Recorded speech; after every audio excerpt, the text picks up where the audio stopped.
आलू किलो 70 60 टका 70 टका कौन कहबे आज्ञा मोर किसी कहर ना ये बेगर केते टका परिवा नउछन ये बर्तमान 700 टकार 700 टका बर्तमान ये बैक टी फोटो कानिया सर देखिया तो 700 टंकार परिवा भाईना सारे मौसा किनिले कौन कहबे केते प्राणी कुटुंब कौन बाबा आमे 7 जण 7 जण तो ये कई दिन जीव परिवा कौन ये गोटे सप्ताह जाऊ नहीं जाऊ नहीं आगु 700 टंकार 15 दिन पड़ता 300 टका खंडे होता तो यही भाई बिकी देला ना भाई कौन कह एते टका परिवा कहीं बिकुछ भाई से पटू पळेले जा आनिले देले हमर कोन होती अच्छा हो सेटा भी ताको बोलनु ताकर कोन बोल आलू किलो आज केते अछि आलू किलो 60 टका आलू अछि ना सरी गेले माने अछि जे आलू साइज हो नहीं ये जो यूपुर आलू मगाउछंती एरा आलू जमा सिजु नहीं ना वेस्ट बंगाल आलू ठीक कहना छुआरू खाइ के का बेसी आलू तो वेस्ट बंगाल आम माटी से माटी समान यूपी माटी कौन समान कथा बोधे कहले मु आ व्याख्या करबिनी आपण आगे चलो यूपी माटी भलो नुह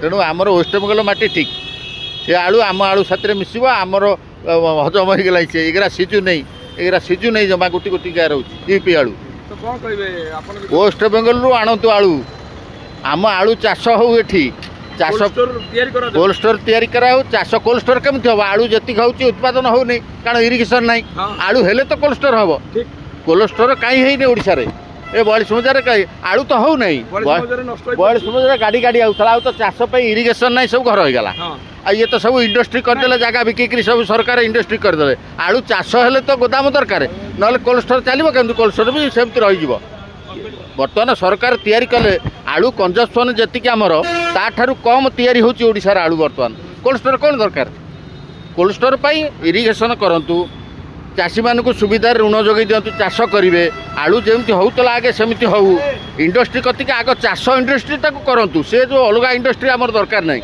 ए विदेशी आसी इंडस्ट्री करेंगे सेगरा दरकार आमर आग चाष इंडस्ट्री गुरुत्व दिंतु सरकार लोक बर्तमान आनिले मोहन सरकार को से बंशी बजातु बंशी तो बाजू नहीं बंशी तो रंध्र बंद हो गलानी हम कौन है नवीन पट्टनायक जहाँ कले कले कोल्ड स्टोर कले नहीं रे कोल्ड स्टोर कहीं कले ता कारणटा देखुना मूल कारण चाष तो नहीं कोल्ड स्टोर कौन हम सरकार प्रोत्साहन कौट किए दौची खाली मीटिंग खाली चारिद्वार खोलीदेलु चारिद्वार कौन खोल नी अरे जीवे तो गोटाए पटे चारिद्वार लोक आइले तो गोटाए पटे ठाकुर को दर्शन करेंगे ठाकुर चारिटा मुख करूना जगन्नाथ तो दुईटा गोटाए मुख नाक से कौन चारिटा मुखर दर्शन कर चारिपटू आइले भिड़ हे खाली यहीटा भाषणबाजी लोक को खाली गोटे ये करी प्रहसन कर प्रतारणा कर खाली मिछ कथा किसी 1.5 मास होगा किसी काम होनी खाली विदेशी आसबे हम इंडस्ट्री आम जमी की सब देदेवे ये करने चाष कौट हम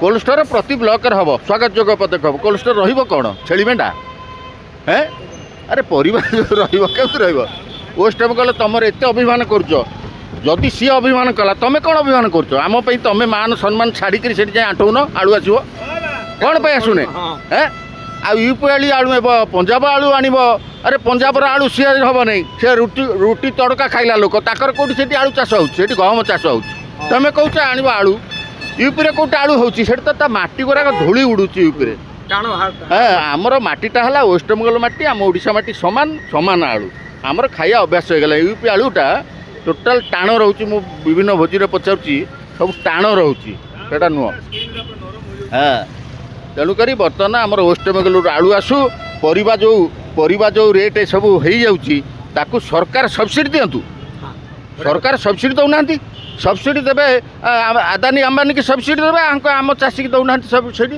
ये बेपारी मानक सब्सिडी दौना सरकार जी आम बर्तमान मनक काकुड़ी किलो 30 टकार पाइबू 60 टका काकुड़ी किलो 30 टका सरकार दऊ पब्लिक मानकर कहते लोकंकर सरकार हाँ आम लोकंकर सरकार लोकंकर कौन सरकार सब्सिडी तो दौन आम सब्सिडी दियो हाँ ये कहूँ मोर वक्तव्य यहाँ सरकार टे से व्यवस्था करूँ प्रहसन करूँ नहीं जनसाधारण साथ प्रतारणा करूँ नहीं आर जवाब निश्चित भाव आगामी दिन में हम आगामी दिन में जो लोक मानकर जो असंतोष जो क्षोभ से पुणी विक्षोभ हम तुम जमी आसिल बर्तमान 20टा सीट नहीं आइल कि ना हैं अरे आलू ओडिशा को आसुनी तुम 20टा सीट से कौन खाली एमपी क्वार्टर बसिक गिनी बजाऊच हैं हाँ किसी जवाब नहीं तो मोदी सरकार को जवाब नहीं सी दौन बोली कहते तुम कौन जवाब दौच आम तो आलू पाऊनु आलूटा को सामान्यतम ओडिशार आलू पियाज रसुण यहाँ मुख्यतः गरीब लोक गोटे आलू पियाज खाइब ତାକୁ ତ ସମାଧାନ କରିପାରୁନ, ତୁମେ ବଡ଼ ଇଣ୍ଡଷ୍ଟ୍ରି କରିବ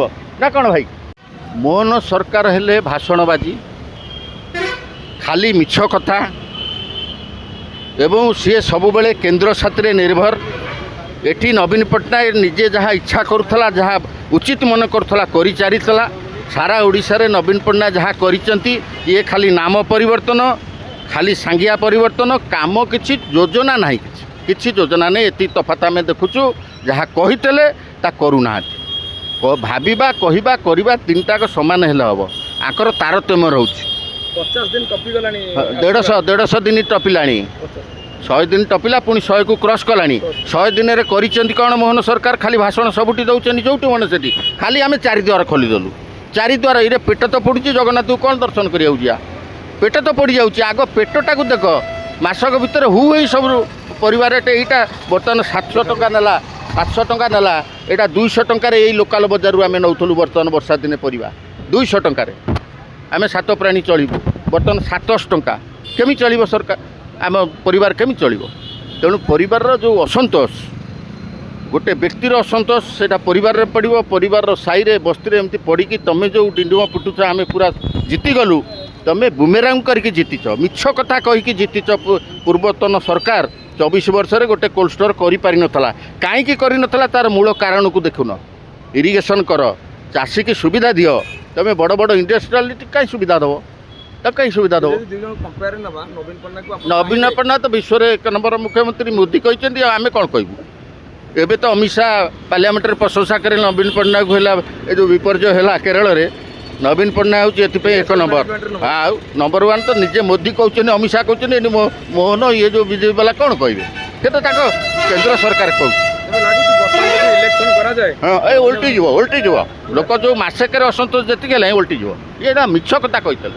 ଖାଲି ମିଛ କଥା, ଡାହା ମିଛ କହିକିରି ଜୁମଲା ସରକାର ଯେମିତି ସେ ମୋଦି ହେଇଥିଲା, ଖାଲି ମିଛ କହିକି ପଳେଇ ଆଇଲେ। ଖାଲି ମିଛ କହିକିରି ପଳେଇ ଆଇଲେ।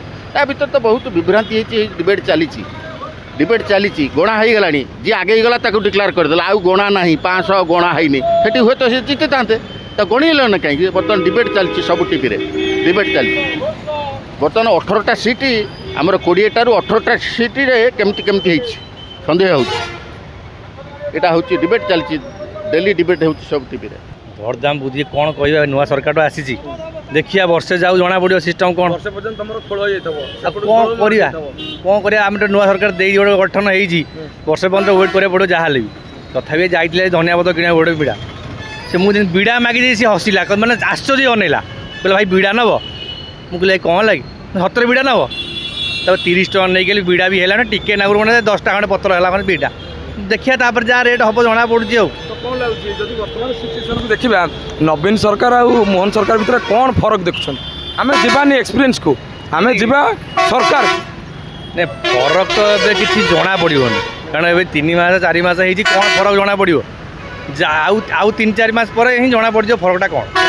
ସେଇଟା ତ ସତ କଥା, ଦଳେ ଦିଶୁଛି। ଯେତେବେଳେ ପଡ଼ୋଶୀମାନଙ୍କ ସହିତ ସମ୍ପର୍କ ଭଲ ନାହିଁ, ନିହାତି ଭାବରେ ଆଳୁ 50 ଟଙ୍କାରୁ କମିବ ନାହିଁ। ଆଜୀବନ 50 ବୋଲି ଭାବି ନିଅ। ନାଇଁ, ଏବେ ତ 50 ଟଙ୍କା ଚାଲିଛି। 60 ଟଙ୍କା ଆଜି 60 ଟଙ୍କା। ତାର ପଶ୍ଚିମବଙ୍ଗ କହିଲାଣି ଦେବ ବୋଲି କହୁଛି। ଏବେ ଜିତି ଆଣିବେନି, ସେଇଟା ଆଉ କହିପାରେ। ଅସୁବିଧା ହେଲେ ପଡ଼ିଛି। ଆଉ ଦେଖିବା ସବୁ ଦୃଷ୍ଟିରୁ କ'ଣ ହେଉଛି। ନୂଆ ସରକାର କୋଉଠି ଭଲ ଲାଗିଲା? ଭଲ ନାହିଁ। ଆପଣ ଭୋଟ ଦେଇଥିଲେ ପରା ବିଜେପି? ନା ଆମର ଶଙ୍ଖ ପାର୍ଟି। ତ କାହିଁକି ଆପଣ କ'ଣ ଦେଖୁଛନ୍ତି ନବୀନ ସରକାର ଆଉ ନୂଆ ସରକାର ଭିତରେ ଫରକ କ'ଣ ଅଛି? ନବୀନ ସରକାର ବହୁତ ଭଲ। ତ ନୂଆ ସରକାରଙ୍କୁ ନେଇକି କ'ଣ ଅସୁବିଧା? ନୂଆ ସବୁ ତ ହୁଏ ବଢ଼ିଲା ନା। ଆଳୁ କିଲୋ 60 ଟଙ୍କା ହେଲାଣି ଛତ୍ରବଜାରରେ। ଆଉ ଖାଇବୁ କ'ଣ ଆମେ? ଆଳୁ ମିଳୁନାହିଁ। ହଁ, ଆଉ ଏ ବାଇଗଣ କିଲୋ 100 ଟଙ୍କା ଛତ୍ରବଜାର ଆଇଲୁ ମାର୍କେଟରୁ। ଦେଖନ୍ତୁ ବାଇଗଣ ଧରା ହେଇଛି କେତେ? 100 ଟଙ୍କା ନା କିଲୋ। ଜରିରେ ଆପଣ କେତେ ଟଙ୍କା ଜିନିଷ ନେଇକି ଯାଉଛନ୍ତି? ଇଏ ବା 170 ଟଙ୍କା। 170। ଦେଖ, ପରିବା ଯାଉଛି 170 ଟଙ୍କା। ଦେଖ ବ୍ୟାଗ୍ ଜରିଟାକୁ, ତ ଏତିକି ଯଦି ନେବ 170 ଟଙ୍କା, ଆପଣଙ୍କର କେତେ ପ୍ରାଣୀ କୁଟୁମ୍ବ? 7-8 ଜଣ ଆମର। ଇଏ କେଇ ଜଣ ଥରକରେ ଭର୍ତ୍ତା କରିଦେଲେ ପଳେଇବ? ଦିନ ଗୋଟେ। ଆଉ କ'ଣ ଆଉ କହିବି? ତେବେ ମୋହନ ବାବୁଙ୍କୁ ଟିକେ ରିକ୍ୱେଷ୍ଟ କରୁନାହାନ୍ତି ଟିକେ କମୁ ବୋଲିକି। ମୋହନ ବାବୁ ତ ସବୁ ସ୍ତ୍ରୀ ଲୋକମାନେ କମ୍ପ୍ଲେନ୍ ଦେଉଛନ୍ତି, କିନ୍ତୁ ମୋହନ ବାବୁ କରୁନାହାନ୍ତି। କିନ୍ତୁ ସେଇ ସ୍ତ୍ରୀ ଲୋକମାନେ ଯେତିକ ସବୁ ଥିଲେ ଲୋଭରେ ଯେଉଁ ଭତ୍ତା ପାଇଲେ, ଲୋନ୍ 50,000 ଟଙ୍କା ଲୋଭରେ ସବୁ ଦେଇଦେଲେ ମୋହନ ବାବୁ, ନହେଲେ ଆଉ କିଛି ନାହିଁ। ମିଳିଲାଣି 50,000ରେ? କିଛି ମିଳିବାର ପ୍ରୋବ୍ଲେମ୍ ନାହିଁ। ଆପଣ ଆଶା ରଖିଛନ୍ତି ମିଳିବ? ନା, ଆମେ ବି ଆଶା ରଖିଛୁ। ତ ମନା କରୁଛନ୍ତି। ହଉ ଦିଦି, ଆପଣ ଯାଆନ୍ତୁ।